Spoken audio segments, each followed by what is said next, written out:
కాలక్రమంలో ఈ ప్రాంతమంతా అరణ్యంగా మారిందట. శివలింగం ఒకటి ఉన్నదనే అంశం ఎవరికీ తెలియకుండా పోయిందట. అయితే అరణ్యంలో తిరిగే రకరకాల జంతువులు శివలింగ దివ్య స్వరూపాన్ని గాంచి తమకు తోచిన విధంగా పూజిస్తూ ఉండేవట. సుదీర్ఘ కాలానంతరం మేరు పర్వతంతో స్పర్ధ వహించి సూర్యాగమనాన్ని అడ్డుకున్న వింధ్యపర్వ గర్వాన్ని భంగం చేయమని ఇంద్రాది దేవతలు కాశీలో ఉన్న అగస్త్య మహర్షిని ప్రార్థించారట. కాశీ క్షేత్రాన్ని, గంగా నదిని విడిచిపెట్టడం ఇష్టం లేకపోయినా లోకక్షేమం కోసం అగస్త్యుడు కాశీని వదిలి వింధ్యపర్వత గర్వాన్ని అణిచి ఆంధ్రదేశం దాటి తమిళనాడులోకి ప్రవేశించి అనేక ఆలయాలను దర్శిస్తూ ఈ టెన్కాశీ ప్రాంతానికి విచ్చేశాడట. ఆ ప్రదేశ పవిత్రతను, శివలింగ ప్రతిష్టాపన నేపథ్యాన్ని గ్రహించి శివలింగానికి అభిషేకాలు చేశాడట.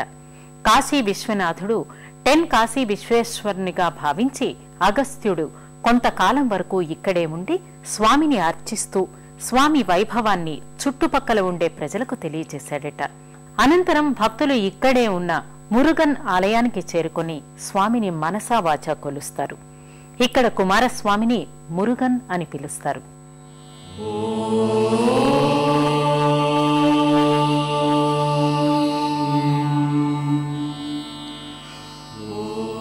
అమ్మవారిని దర్శించుకున్న భక్తులు తరువాత ఇదే ఆలయానికి పక్కగా కొలువైన మురుగన్ స్వామి వారి ఆలయానికి చేరుకుంటారు.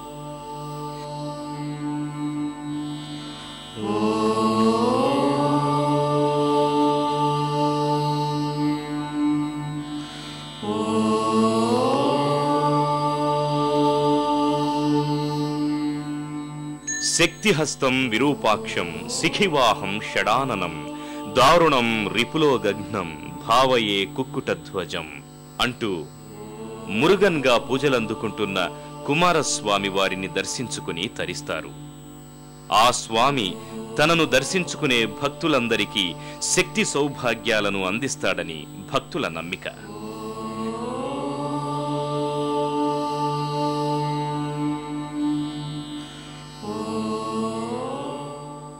భక్తులు అనంతరం ఇదే ఆలయ ప్రాంగణంలో ఉన్న ఇతర దేవీ దేవతలను దర్శించుకుని తరిస్తారు. శ్రీ కాశీ విశ్వనాథ స్వామి వారి ఆలయం చుట్టూ అనేక ఉపాలయాలు భక్తులకు దర్శనమిస్తాయి. ఇవన్నీ శివ సంబంధమైన పరిషత్ వర్గానికి సంబంధించినవి. ప్రశాంతమైన వాతావరణంలో అలరారుతోన్న ఈ ఆలయాలలో సహస్రలింగేశ్వరుడు, పరాశక్తి పీఠం, చొక్కనాథర్, మధుర మీనాక్షి, భైరవస్వామి తదితర ఆలయాలు దర్శనమిచ్చి భక్తులలో భక్తిభావాన్ని పెంచుతాయి.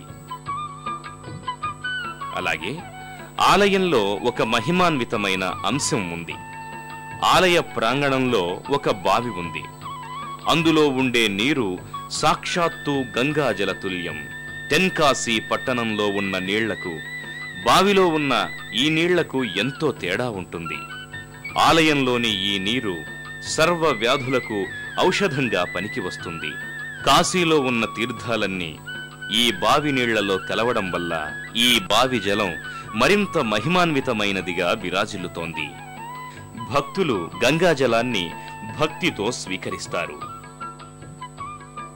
అనంతరం ఇదే ఆలయ ప్రాంగణంలో ఉన్న లింగోద్భవమూర్తి, దక్షిణామూర్తి, కన్య వినాయకుడు, సప్తశృంగి మాతలు, సూర్యదేవుడు, శివ వాగ్గేయకారుల మూర్తులను భక్తితో దర్శించుకుంటారు. అలాగే ఆలయ ప్రాంగణంలో ఓ పక్క షణ్బకం చెట్టు దర్శనమిస్తుంది. అతి ప్రాచీనమైన ఈ చెట్టుకు మహిళా భక్తులు భక్తితో పూజలు చేస్తారు. టెన్కాశీలో కొలువైన కాశీ విశ్వనాథుని దర్శనం సర్వపాప హరణం, సకల పుణ్యఫలం. ప్రాప్తం ఉన్న వారికే ఈ పుణ్యఫలం దక్కుతుందని శివపురాణం ద్వారా అవగతమవుతోంది. సర్వే జనా సుఖినో భవంతు. తండ్రి కాశీ విశ్వనాథ రక్షించు తండ్రి అనగానే వచ్చి భక్తులను అక్కున చేర్చుకునే దేవుడు శంకరుడు.